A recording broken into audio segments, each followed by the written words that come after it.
guys, so today we're here for some angry big bugs to chomp down on some Blood Angels.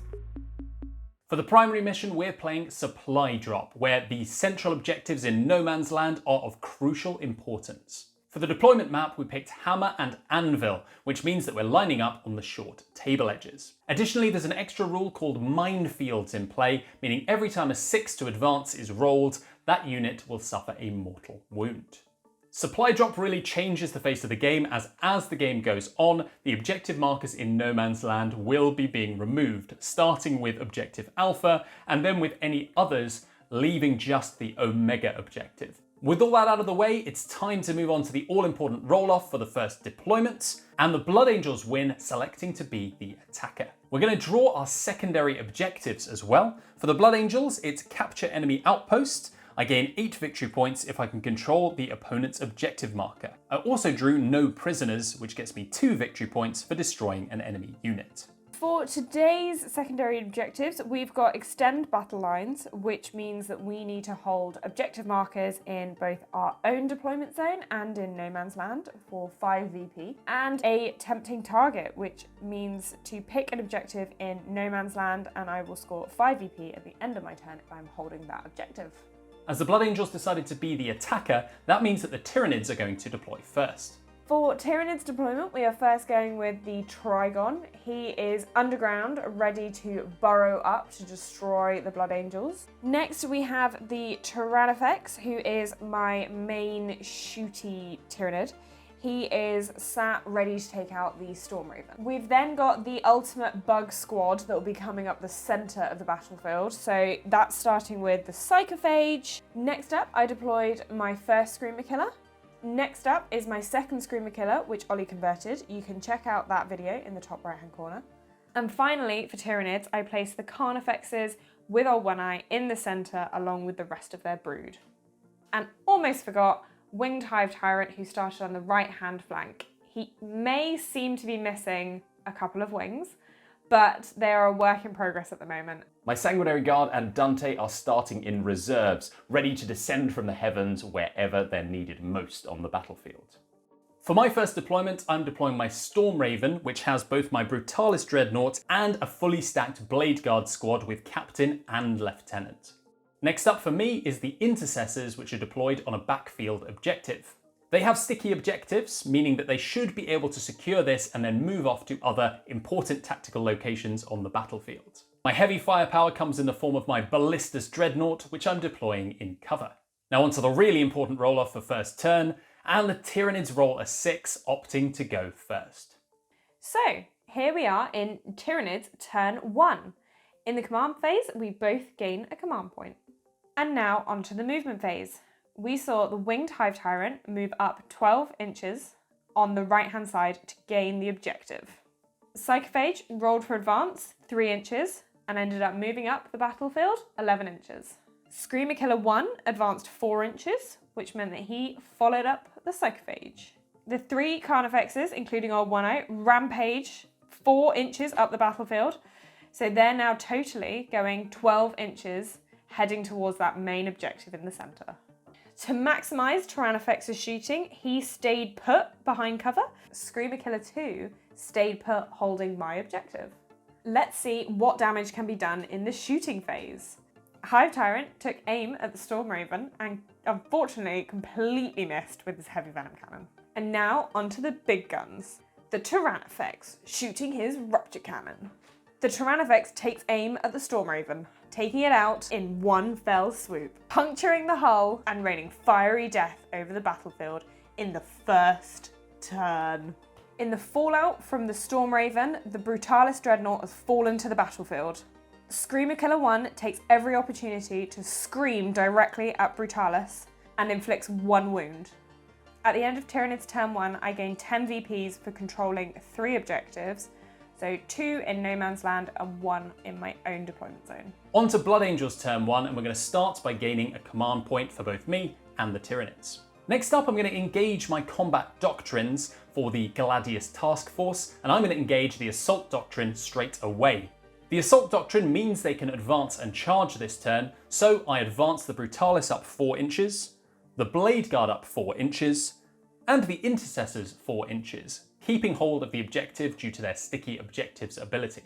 The Ballistus moved around the corner to target the Hive Tyrant, no advance for him as he wants to bring his guns to bear. At the Hive Tyrant, I shot my twin las cannon, managing to inflict 6 wounds off of the swooping beast. The crack missiles then fire, inflicting another 3 wounds, and the Storm Bolters pepper it with bullets, but no additional wounds caused. It's gonna stay alive for this turn. On to every Blood Angel's favourite phase, the charge phase. Now the Brutalis charged the Screamer Killer, needing to use a command point reroll to make sure he gets in, but I'm glad I did because when he makes it there, his Brutalis charge ability goes off, inflicting 6 mortal wounds. The Blade Guard are a bit far away, but they have got a 12-inch charge on, so I attempt it, but of course I failed. On to the fight phase, and the Brutalis is using his Talon Strike to wipe out the Screamer Killer. The 6 wounds that I made on the Brutalis charge came in really clutch here, so I'm really glad that I re-rolled that charge. That means I'm going to be scoring 2 victory points for no prisoners, my secondary objective, meaning I get to draw a new secondary objective next turn. At the start of Tyranids turn 2, we each gain a command point. Tyranids gain 5 VP from Hive Tyrant holding the right-hand objective in No Man's Land. I thought I held the centre objective in No Man's Land, but unfortunately Brutalis Dreadnought has an objective control of 4. As we're hoping for a charge later this turn, the Carnifexes slowly shuffled up the board, moving their 8 inches. The Winged Hive Tyrant flew up the right-hand flank, ready to tackle the Ballistus Dreadnought. We're at the end of the movement phase for the Tyranids, but we hear something rumbling underground. Coming up from the deep, the Trigon is here. Appearing in Ollie's backfield, 9 inches away, he's ready to take down the squad. Now onto the shooting phase. We've been here before. It's now time for Tyrannifex to take aim with his Rupture Cannon at the Brutalis Dreadnought. And in a shocking turn of events, he is massively overkilled. The Winged Hive Tyrant then uses his Heavy Venom Cannon to hit the Ballistus Dreadnought for 3 damage. We're done with shooting, now it's time for the Hive Tyrant to charge into that Ballistus, who declares Overwatch. However, makes 0 damage. Hive Tyrant makes the charge. The Carnifexes and Old One-Eyed charge into the Blade Guard Veterans and the Intercessors. Trying to pin the Blade Guard Veterans in, the Trigon attempts a charge. But too exhausted from trying to make his way up from the underground tunnels, Trigon fails the charge. And now we go on to the fighting. The Hive Tyrant scratches his talons along the side of Ballistus, to no great effect. The iconic Old One-Eye hits into the Blade Guard Veterans, re-rolling from his special rule Alpha Leader. My shooty Carnifex fights, but unfortunately inflicts no wounds. The impressive spiky Carnifex takes out 3 Intercessors with his talons, and then manages to take out 1 more with his extra talons. Just the Sergeant's still left. Ballistus then hits the Hive Tyrant, but it's saved with a CP reroll. Devastating news for the Tyranid army. Old One-Eye has failed too many saves and goes down. A slightly disappointing scoring round, but we'll take 3 VP from Overwhelming Force. It's on to Blood Angel's turn 2, and in the command phase, we're going to declare our Oaths of Moment at the Screamer Killer that remains. We gain no victory points for the primary objective this turn, as we don't hold any objectives in No Man's Land, but the Blade Guard move onto the objective in my deployment zone. Dante and his Sanguinary Guard are flying in from deep strike at the end of the movement phase, preparing to land in the Tyranids deployment zone. Onto the shooting phase where the Ballistus Dreadnought is taking aim at the Hive Tyrant. He is at -1 to hit, being in close combat. However, that doesn't matter as he sticks his las cannon into his mouth and pulls the trigger. Even at -1 to hit, he still manages to take out the Hive Tyrant with a well-placed, close-range las cannon shot to the face. The Blade Guard have a few pistols to shoot at the Trigon, to no great effect. So the Sanguinary Guard don't manage to do a lot in shooting, but we're moving on to charge phase again. They've got a 10-inch charge to make, and they make it! Now they actually would have got +1 inch to charge from Dante, but we love it. We're going to get into glorious, glorious combat. While we're about it, the Blade Guard also managed to make a 9-inch charge. Onto attacks, and the Captain and the Lieutenant are boldly attempting to hold off the Trigon, hitting for 4 wounds and 2 wounds apiece. The Blade Guard surrounding them hit for an additional 2 wounds. Completing my charges, the Sanguinary Guard go next, hitting for 4 wounds on the Screamer Killer. Dante finishes off the job with the Axe Mortalis, chopping the beast's head off and holding the deployment zone objective of the Tyranids. Trigon hits back with his talons into the Blade Guard vets, leaving only the Lieutenant and Captain behind. And Spiky Carnifex impales the last Intercessor. That'll teach him. That'll teach him, that will. Why am I saying it weird? Yeah, And on to Tyranids turn 3, where unfortunately we're gaining no VPs from the primary objective, but in standard fashion we'll get 1 command point at the start of our turn. Now that all 1A has been brutally murdered, the Carnifexes charge forward towards the Ballistus Dreadnought in a frenzied rage. Psychophage, sensing a feeding frenzy, heads towards the Sanguinary Guard. Nom, nom, nom, nom, nom. Nom nom. Tyrannofex readies himself to fire at the Sanguinary Guard. It's a double 6 to save the Sanguinary Guard. Truly they are blessed by the great angel today. Psychophage lets loose a Psychoclastic Torrent, managing to kill 1 Sanguinary Guard and wounding another. I did have to use a CP reroll in order to attempt to save one of my Sanguinary Guard.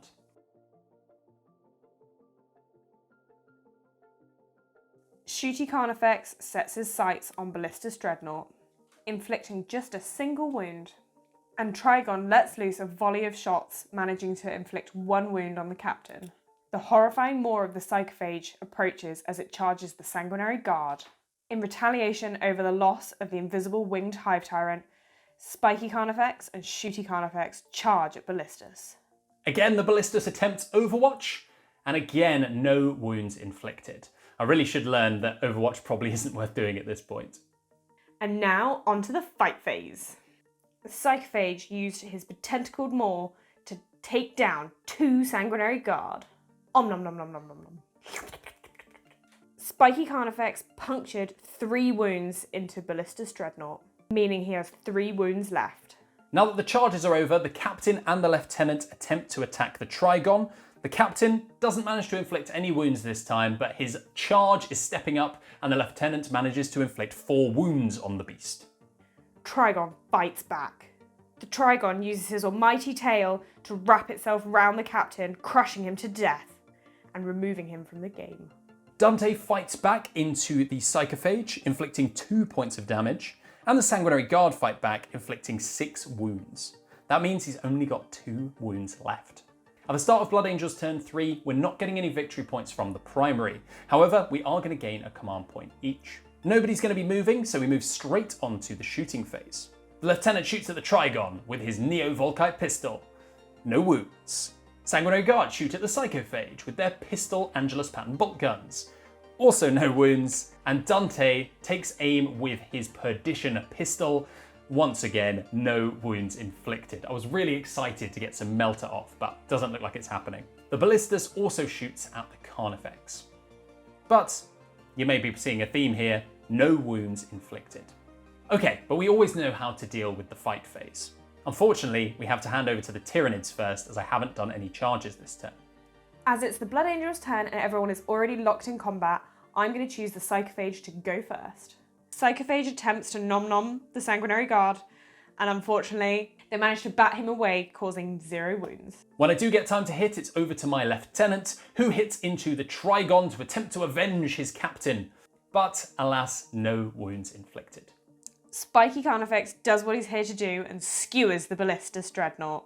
The Ballistus does manage to explode on death, inflicting a single mortal wound on the Carnifex.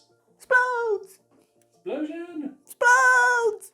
Dropping the crushed body of the captain to the floor, Trigon turns his attention to the lieutenant. Finally, the lieutenant has fallen, and that's the last of that Blade Guard squad, meaning the Blood Angel's deployment zone is lost. In a little bit of positive news, the Sanguinary Guard and Dante do manage to take out the Psychophage, leaving them positioned in the Tyranids' backfield. It's time for the Gambit at the end of turn 3. It's gambiting time. In a shocking turn of events, Tyranids are going to proceed as planned. The Blood Angels go for an orbital strike. I've got to get units into the corners of the battlefield that aren't in my deployment zone, so the Sanguinary Guard are perfectly poised for that. And then I've got to roll 2d6, adding 1 for each corner I control. It's a long shot, but it's better than nothing. Okay, Tyranids turn 4. No points for the primary, but we are going to gain a command point each. At this point in the game, Trigon isn't going to make it onto the Omega objective, so I decided to move the Carnifexes up the right flank of the board, heading towards it. I'm going to roll to advance, and we roll a 6, which manages to get them just onto the objective, but unfortunately takes 1 mortal wound from the minefield. Trigon isn't going to stand idle though, he's going to move onto the Blood Angels objective in the backfield. This is going to help me secure one of my secondary objectives, capture enemy outposts, for 8 VP. Tyranids sets his sights on the Sanguinary Guard, but unfortunately fails to inflict any damage.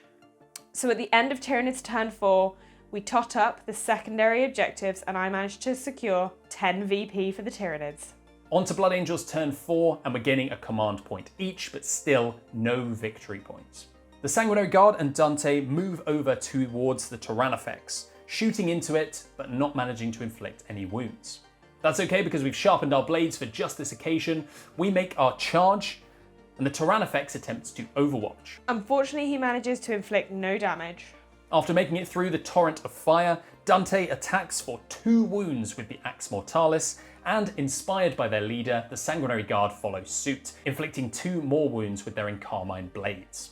Back over to Tyranid's turn 5. The supply drop has been secured on the Omega objective and the Tyranids have scored a big 15 victory points. Nothing more for the Carnifex and the Trigon to do, so they stay put on those objectives. As the Tyranids is a monster, he shoots into combat, inflicting massive overkill but only killing 1 Sanguinary Guard. Having failed with his guns, he tries to stomp them to death, but no damage. So here we are, it's on to Blood Angels turn 5. Unfortunately, we're not going to be able to stay in combat with the Tyranids, so we're going to fall back towards the corner. We are wholly within 9 inches, meaning that we're set up for that orbital strike. Dante presses the button to call down the strike. It's time for the final roll for my gambit. Right, can he do it? I've got to roll an 11. So we get +1 from them being in the corner. Come on, 30 VP, at least make it interesting. Oh! That was So close. That's so depressingly close. So close. Unfortunately, the Warden of Imperium Nihilus has failed to contact the fleet, and the Blood Angels have to flee in disarray.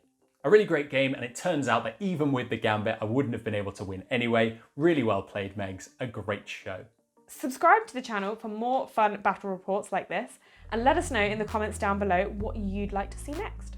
In the meantime, my name has been Ollie. And my name has been Meg. This has been my hobby, and I'll see you next time.